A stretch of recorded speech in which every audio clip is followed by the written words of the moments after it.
በእናትሽ ነይ።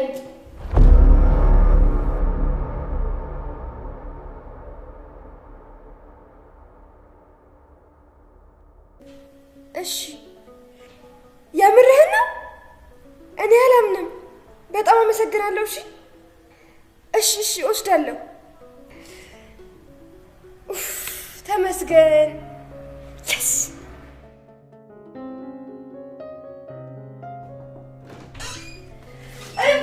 በጣም ደስ ብሎኛል። እንዴ አራቀስ ብለሽ ምን ታገኘ? ርብቃ እንዲህ ባንተ የሚነገር አይደለም። መጀመሪያ በደንብ ልደሰት። እንዴ ንገሪኝና አብረን እንደሰት እንጂ ልጅ። እሺ ግን መጀመሪያ ገምቺ። በቃ ንገሪኝ። ለማመን ዝግጁ ነሽ? እንደውም አትንገሪኝ። እሺ ታዩ። እሺ በቃ እነግርሻለሁ። እሺ ምንድነው? ሰውየው ደውሎ ነበር። እሺ ርብቃ ቤቱ ባንቺ ስም ነው። እንዴ በማ በኔ? እርግጠኛ ነሽ? አዎ። ምን ነው ርብቃ ደስ አላለሽም እንዴ? ወይኔ ምንድነው ያደረኩት? እንዴ ምን አደረግሽ? ማሚ እኮ ፌክ ነው ያሰራችው ብዬ እየወቀስኳት ነበር። እና ስለነበር ነው። ስለዚህ ያ ፌክ ወረቀት እዩ አስቀምጦት ነው ማለት ነው? አዎ ርብቃ እንጂ የማሚ ወረቀት እኮ ልክ ነበር። ግን እርግጠኛ ነሽ የልጅቷ ፌክ ነው? አዎ ርብቃ በደንብ ቼክ ሲያደርግ እኮ አይነግረኝም። በጣም ነው የሚገርመው። ይገርማልም ደስ ይላልም። ስለዚህ ማሚ ምንም ነገር ውስጥ የለችበትም ማለት ነው? አዎ። እሺ እና ታዲያ ለምን ተቀየረች? አሁን የሱ መልስ ብቻ ነው የሚቀር። ግን ለሱም በቅርቡ መልስ እናገኛለን። አዎ ሁሉም ነገር ጊዜ ይፈታል። አዎ ግን ርብቃ እኔ በጣም ደስ ብሎኛል።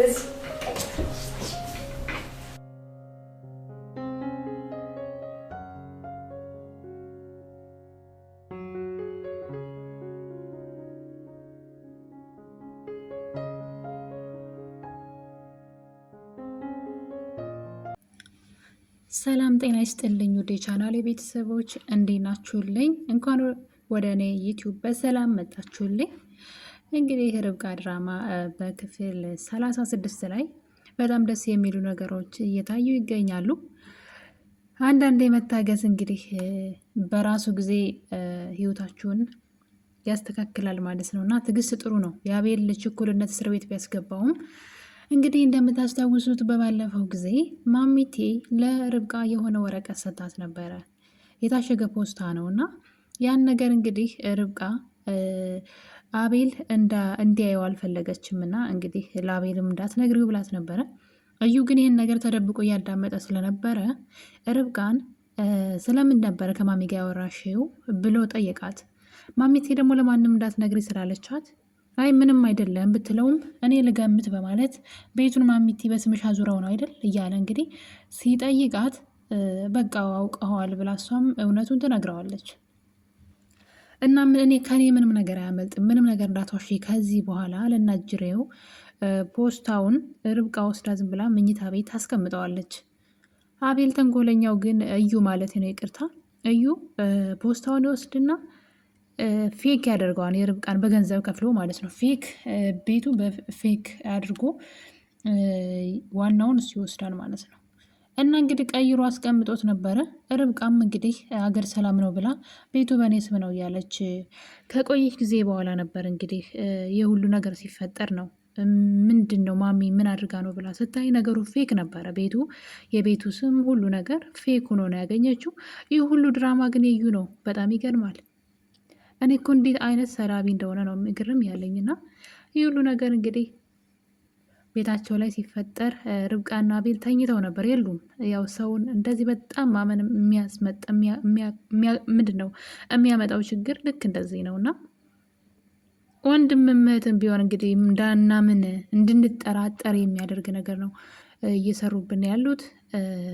እንግዲህ እንደዚህ ነው እኮ ምን ሆነው ቤተሰብ ከሆነ ቤተሰብ ልንጠረጠር አንችልም። ቤተሰብ በእኔ ላይ ክፋትን ያስባን ብለን ልንጠብቅ አንችልም። እንዴት እንጠነቀቃለን? እና እንግዲህ ያ ወረቀት ነበረ። ማሚቴ ግን ዋናውን ከአቤል ከእዩ ሰርቃ ወስዳበት ነበር መሰለ፣ የደብቀው ነበረ። የርብቃ ፌኩም ዋናውም የርብቃ ነው። ነገር ግን አዩ ነው የቀየረው፣ በፌክ ቀይሮባት ነበረ።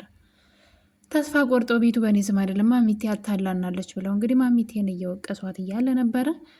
ጎበዟና የጓደኝነት ጥግ ያላት ርቾ ግን ይህንን ነገር እንግዲህ ስታስተካክል በምታውቃቸው ሰዎች በድብቅ ነበረ ነገሮችን ሁሉ የጨረሰችላቸው እና እንግዲህ ይሄ ነገር ከተስተካከለ በኋላ ግን ሲታይ መጀመሪያም ትክክል ነበረ። በርብቃ ስም ነበር ቤቱ እዩ ሲያሳያቸው የነበረው ወይም ደግሞ እዩ ቀይሮ ያስቀመጠው ፌክ ቢሆንም ትክክለኛው ግን በርብቃ ስም ነበር ቤቱ ማለት ነው።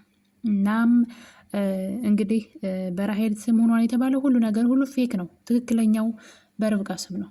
እናም እንግዲህ የቋመጠለት አቤል እዩ ማለት ነው እስር ቤት የገባለት ነገር ሁሉ ገደል ገብቷን አሁን ላይ እና ሪች እንግዲህ ይህን ነገር እንዲያስተካክሉላት የሰጠቻቸው ሰዎችም ጉዳዩን ፈጽመው ነይ ውሰጂ ስሙም ሁሉም ነገር ተስተካክሏን በርብቃ ስም ነው ሲሏት ሪች እንግዲህ እዩን በጣም ማናደድ ማቃጠል ትፈልጋለች እና እንግዲህ አዙን ነበረ ወደ እስር ቤት የላኳት። አዙ ደግሞ ከቤት እንደወጣችና እዛ ቤት እንደማትኖር ለእዩ ነግረው፣ ነገር ግን ከመውጣቷ በፊት ቤት ውስጥ ምን እንደተካሄደ እንድትነግረውና እንዲናደር ተፈልጎ ነው የተላከው እና እንግዲህ ዳሷም እንደ ሰላማዊ ሰው ካወራችሁ በኋላ እንደዚህ ነው። በነገራችን ላይ መጥፎ ሰዎችን እንደዚህ ምንም ድምጽ በሌለው መሳሪያ እንደዚህ ግድል ቅጥል አድርጎ መግደል፣ እንደዚህ ማሰቃየትና ሄዳ እንግዲህ አልሰማህም እንዴ ሁሉም ነገር እኮ በርብቃ ስም ነው፣ ምንም ነገር አንተ እንዳሰብከው አይደለም ስትለው እዩ አበደ እና ወጥቼ እሰራላችኋለሁ ምናምን ሲል የነበረው ሰውዬ እንግዲህ አሁን ላይ ምንም አይነት ተስፋ የለውም። መቲም ከሀገር እወጣለሁ ብላ ያንን ወረቀት ይዛ የነበረው ወረቀት እንግዲህ ከእጇ ወጥተዋል። ምንም ነገር ተስፋ የላቸውም። አሁን ላይ እዩ ዓይንሽን ላፈር እያላት ነው መቲ። አያችሁ አይደለ? ለገንዘብ አይደለ የቀረባት፣ መጀመሪያም ለጥቅሙ የእሱ መረማመጃ እንዲያደርጋት ነበር። እሷ ግን እውነት አታሳዝንም? እውነተኛ ፍቅር ደግሞ ልክ እሱ እየጠላት እሱ ለጥቅሙ እየፈለጋት እሷ ግን እንደዛ ታጋለች እኮ እንደማይወዳት ለጥቅሙ እንደሚፈልጋት ታውቃለች። እሷ ግን እንደዛም እየሆነ ዋጋ እየከፈለች ነው ለፍቅራቸው። እሱ ግን አሁን ላይ ሁሉ ነገር እውነት ሲሆንና ያሰበው ሊሆናል ያለው ነገር ሁሉ እንደማይሆን ሲያውቅ ዓይንሽን ላፈር ብሏታል።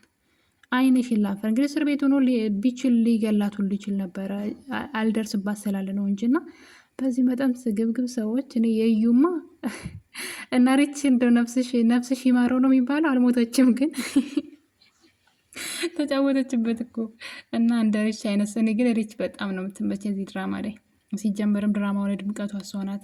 ርብቃና ቤልማ ይተኙ፣ ምን አለባቸው ይተኙ እነሱ። እሷ የእነሱን ህይወት ታስተካክላለች። በዚህ ዘመን አሁን የእናንተን ህይወት የሚያስተካክል ጓደኛ አለ? የለም። እንደውም የእናንተን ህይወት የእናንተን ቤት ለማፍረስ ጉድጓድ የሚጭር ነው ያለው፣ ጓደ የሚመስላችሁ ነው ያለው። እናንተ ስትፈርሱ ምንድን ነው ደስታ ስታጡ ማየት እንጂ የእናንተን ደስታ እንደዚህ እንደ ሪች እኔ የሪች እኮ ይለያል። እንግዲህ እህት አይደለችም ጓደኛ ናት። እንግዲህ አስቡ እና እንደዚህ አይነት ሰው ሲኖር በአካባቢያችሁ ምን ያክል እድለኛ እንደሆናችሁ። በመጨረሻም እንግዲህ ማሚቴ የልጇ ነገር ሊያስችላት አልቻለም። ያው እንደምታውቁት መቲ ማሚቴን ትንሽ ቀንም ቢሆን አሰቃይታታለች። በነገራችን ላይ አሁን ላይ እናቷ እንደሆነች ስታውቅ እንግዲህ እንደሚሰማት ባናቅም እና እንግዲህ ማሚቴ አንድ ነገር አሰበች። ልጇ ናፈቀቻት። እናም ለልጇ እውነቱን ልትነግራት ፈለገች። እናቷ እንደሆነች ቤተሰቧ እዚህ እናትና አባቷ ስለሆኑ ማለት ነው። የርብቃ አጎት አባቷ ነው እንግዲህ እንደምናውቀው እና እንግዲህ ማሚቴ ቀጥታ ትደውልላታለች ማለት ነው መቲ ጋር። እናም የኔ ልጅ እንዴት ነሽ ትላታለች። እናትሽ ነይ ስትላት ነበረ ርብቃ የሰማችው። ይህን ነገር ግን እውነቱ መውጣት አለበት ማለት መቲ ጥሩ ነገር እንዳልሰራች እናውቃለን። ግን መቲ የርብቃ ቤተሰብ እንደሆነች ግን ማወቅ አለባት። መቲ በፍቅር ተታላ ነው እንደዛ ስታደርግ የነበረው። ያን ሁሉ ነገር ስታደርግ የነበረው ከእዩ ፍቅር ስላላት እና እዩን ስለምትወደው ነው እንጂ መጥፎ ልጅ ሆኖ አይደለም። እና አንዳንዴ እንግዲህ ፍቅር እንደዚህ ያደርጋል። ሳትወደዱ በግድ ፍቅርን በግድ ስትሉ ወይም ደግሞ እናንተ ብቻ ስትወዱ በዛኛው ጎን መወደድ ከሌላችሁ እንደዚህ ነው ዋጋ የምከፍሉት። ልክ እንደ መቲ የማይሆን ነገር ነው የምታደርጉት። በቃ ነፍሳችሁን እስከ መስጠት ድረስ ዋጋ ትከፍሉላችኋላችሁ ለነዛ ሰዎችና መሲ ጥሩ ልጅ ናት። ብቻዋና ያደገችው ብቻ ታሪካቸው ሰብሰብ ያለ ነው። ቢተዋወቁና ማሚት ይህን ነገር ባትደብቅ ደስ ይለኛል። ምክንያቱም ዘመዶች ናቸው። ለርብቃ ዘመዷ ናት መቲ ማለት እህቷ ናት ማለት ነው። አብረው ነበር ያደጉት እኮ ግን እንግዲህ እሷ ከቤት ጠፍታ ወይም ደግሞ በሆነ ችግር ብቻ ከቤት ወጥታ ለብቻዋ ነው የኖረችው ያደገችው ነው። ስለዚህ ማሚቴ እውነቱን መናገር አለባት። ከማን ጋር ስልክ እያወራች እንደሆነ መንገር አለባት ለርብቃ ማለት ነው። እንግዲህ እኔ እናትሽ ነኝ ስትል ነበር ርብቃ በጆሮ የሰማቻት እና ማሚቴ ልጅ ሊኖራትም ላይኖራትም ይችላል። ርብቃ ያን ነገር አይገርማትም። ግን መቲን እንደሆነ ርብቃ ብታውቅ በጣም ነው ደስ የሚለኝ። እናንተስ ምን ትላላችሁ? ማሚቴ ለርብቃ እውነቱን መንገር አለባት። ምክንያቱም ማሚቴ በጣም እየተጸጸተች ነው። ልጄ ብቻሽን ነሽ፣ ግን እኮ ብቻሽን ነው የሚኖርሽው። ለነገሩ አሁን ከጎንሽ ሊሆን ይገባ ነበር እያለች ስለ ልጇ ማሰብ ጀምራለች። ርብቃ ደግሞ መቲ ልትበቀላት ትፈልጋለች። ስለዚህ ነገሮች ሳይበላሹ ማሚቴ ለርብቃ እውነቱን መንገር አለባት። ያለዛ ርብቃ ልጇን ከማጣቷም ጋር በዛ ላይ ደግሞ የአቤል ፍቅረኛ ሆና ከእዩ ጋር ትማግጥ እንደነበረም ስለምታውቅ በዚህ ሁሉ ተነሳስታ ልትበቀላት ትፈልጋለች። ታዲያ ማሚቴ ቀድማ ነገሩን ካላስተካከለች እህትና እህቶች ሌላ ችግር ውስጥ ይገባሉ ብዬ አስባለሁ። እና የኔ ውድ ቤተሰቦች እንግዲህ ርብቃ ክፍል 36 ላይ ምርጥ ነገሮች ታይተዋል። የነ ርብቃ ቤት ተመልሷል ወደ ክብሩ እና በቀጣይ ክፍል በሌላ ክፍል እስከምንገናኝ ቤተሰቦች በክፍል 37 ቸር ቆዩልኝ። ሁላችሁንም ወዳችኋለሁ። ቪዲዮውን ደግሞ ላይክ አድርጉ፣ ላይክ እና ሼር አድርጉልኝ። ሀሳብ አስተያየታችሁን ኮሜንት ላይ